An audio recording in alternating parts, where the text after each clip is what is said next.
In a climatic and desperate bid to pull the world back from a rapidly escalating crisis of his own administration's making, the United States President Donald Trump issued a direct and unambiguous prohibition to Ukrainian President Volodymyr Zelenskyy. There would be no retaliatory strikes on Moscow. The Star Command, delivered in a tense private communication, represented a dramatic reversal from the confrontational posture of the previous day. It was a direct consequence of Russia's furious and multifaceted response to the American plan to seize its sovereign asset. The order effectively drew a final immovable red line for Ukrainian military action, prioritizing the prevention of a direct superpower conflict over Ukraine's ability to deter its aggressor, and leaving Kyiv feeling isolated and strategically neutered at the most perilous moment of the war. The directive was delivered during a secured phone call initiated from the Oval Office. The atmosphere in the White House was described by insiders as deeply fraught. The fallout from Russia's counter-threat, including its public announcement of nuclear drills and its promise of devastating economic retaliation, had thoroughly shaken the administration. The bravado surrounding Attorney General Pam Bondi's asset seizure plan had evaporated, replaced by the chilling reality of a potential uncontrolled escalation. President Trump, seated at the Resolute desk, reportedly made the call with his National Security Council's most cautious voice, including Director of National Intelligence Tulsi Gabbard and Treasury Secretary Scott Bessent, having made their case with renewed urgency. The message to President Zelenskyy was blunt and left no room for interpretation. President Trump, sources familiar with the call said, insisted that any Ukrainian attack on the Russian capital, whether with Western-supplied weapons or its own domestically produced drones, would be considered a catastrophic miscalculation. He told his Ukrainian counterpart that such an action would cross a threshold that the United States would not and could not support. It would be viewed by Moscow as a direct existential threat, potentially triggering the harshest possible response, and would force the United States into an impossible position. The core of the message was that American support for Ukraine defense was conditional. It was for the defense of Ukrainian sovereign territory, and that support would be jeopardized if Kyiv took actions that Washington believed could ignite a global war. The official White House confirmation of this new policy was swift and aimed at both domestic and international audience. A press release stated that President Trump has taken decisive action to de-escalate tensions and prevent a wider conflict. It framed the directive as an act of responsible statesmanship, emphasizing that the president's foremost duty is the security of the American people. The United States stands with Ukraine in its fight for freedom, but we will not be party to actions that risk a direct war between nuclear powers. The statement read, President Trump is committed to ending this war through strength and negotiation, not through reckless escalation that could lead to World War III. This messaging was perfectly aligned with the president's long-standing America First doctrine, allowing him to portray the move not as a retreat, but as the fulfillment of his core promise to keep the nation out of endless foreign wars. The internal dynamics of the Trump administration were profoundly reshaped by the event. The faction that had championed the aggressive asset seizure plan was now in full retreat. Attorney General Pam Bondi, who had been the public face of the policy, was conspicuously silent. Her plan, once held as a masterstroke, was now seen internally as a dangerous misfire that had brought the nation to the brink. The momentum had shifted decisively to the administration's de-escalation advocates. Treasury Secretary Scott Bessent, whose dire warnings of economic catastrophe were now seen as prophetic, gained significant influence. He argued in emergency meetings that the only way to stabilize financial markets and prevent a flight from the dollar was to demonstrate that the United States was not seeking to deliberately provoke a collapse, and that meant showing restraint. Director of National Intelligence Tulsi Gabbard provided the critical intelligence assessment that backed this cautious approach. Her office presented evidence that Russian military powder had reached its highest level of alert since the start of the war and that their nuclear posture was not a bluff.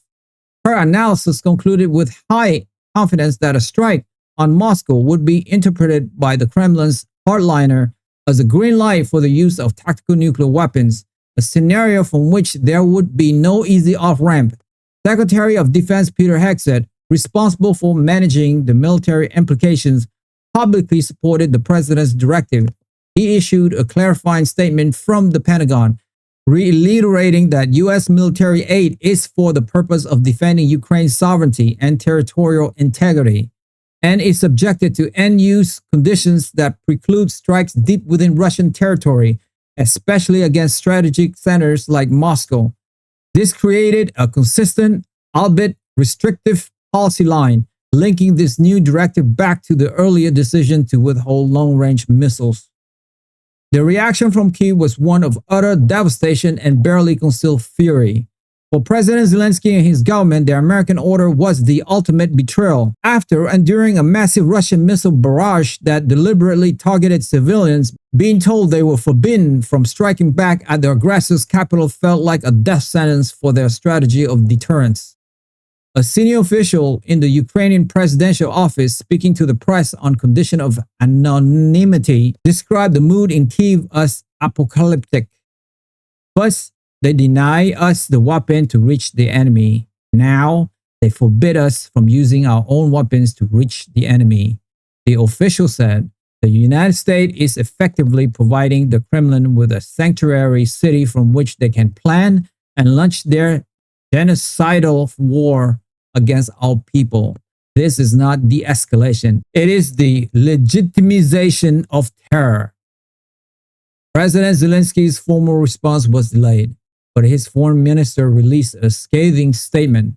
The concept of a one-side war, where one nation can strike anywhere it pleases and the other must absorb every blow without reply, is a fantasy that leads only to defeat and subjugation. It read, "We are grateful for the support of our partners, but we reserve the sovereign right to defend our nations by any means necessary.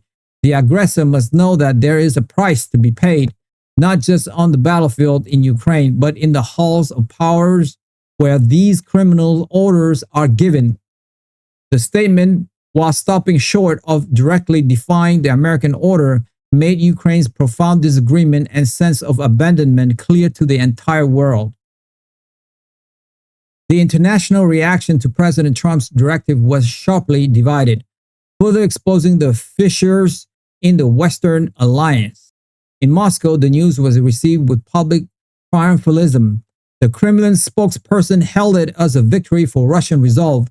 "We are pleased to see that a measure of realism has finally penetrated the decision-making in Washington," he stated smugly. "Russia has made its red line clear, and it appears the United States has wisely chosen to respect them. We see this as a constructive step, and we hope it is the beginning of a process where Washington understands that the security interests of the Russian Federation cannot be ignored." Russian state media portrayed the event as President Trump having caved in the face of President Putin's strength, a major propaganda victory for the Kremlin. In Western Europe, there was a palpable sense of relief. The government of France and Germany, which had been horrified by the American asset seizure plan and its potential for escalation, publicly welcomed President Trump's move. The German Chancellor's office released a statement calling it a necessary and responsible step to prevent a catastrophic miscalculation. The French Foreign Ministry urged all parties to now seize this opportunity to return to the path of diplomacy. For them, the directive averted an immediate crisis and aligned with their long-standing preference for managing the conflict rather than risking a wide war. However, on NATO's eastern flank, the reaction was one of despair and anger, echoing the sentiments from Kyiv. Estonian Prime Minister Kaja Kallas, who had previously warned of America's flawed strategy, saw her worst fear realized. She stated that actively protecting the aggressor's capital from retaliation is not a peace plan. It is a recipe for perpetual conflict on Europe's term, not ours. It tells the Kremlin that they can wage war without fear of consequences at home. Poland and the Baltic states viewed the American order as a signal that the United States was no longer committed to a Ukrainian victory, but was instead settling for a frozen conflict where Russia's gain were implicitly accepted. For these frontline nations, the decision felt like a first step toward a new Yalta, where their security was being negotiated over their heads. In the end, President Trump's command to President Zelensky's fundamentally altered the strategic landscape of the war. It capped a tumultuous week that saw American policy swing wildly from extreme economic aggression to abrupt military restraint. The United States had now firmly defined the limits of its support for Ukraine. It would help Ukraine defend itself, but it would not permit it to take actions that could lead to a full-scale victory if that victory risked a direct confrontation with Russia. The policy prioritized the stability of the U.S.-Russia relationship, however, fraught over Ukraine's strategic imperative. This leaves Ukraine in an agonizingly vulnerable position, forced to fight a war of survival with its hand tied, utterly dependent on a key partner who is now acting as both its primary benefactor and its primary restraint. The initiative in the conflict, which Kyiv had fought so hard to gain, had been decisively seized back by Moscow, which had successfully stared down an American president and imposed its own red line on the battlefield. Many of my listeners, like 70%, haven't subscribed to my YouTube channel, and so many of you don't even know that you haven't subscribed, and that is actually what makes the show going. It's almost like you're making a donation to the show. So that's why I ask again and again, because it enables us to grow and grow and grow. And we're going for the long haul here. And listen, if this is your first time listening to Sokhain Rich, you don't have to subscribe. You guys, you're first ones on me. But if you have watched this show before, it's like you are a freeloader now. So all I would ask you is, if you have seen this show before and you like it, help me, help my team here. Hit that subscribe and like button now, and we will continue to build the show for you. That I swear, thank you to all of you guys who have subscribed. It means a lot to me. Thank you so much. That's all for me for today. I will see you soon. Bye for now.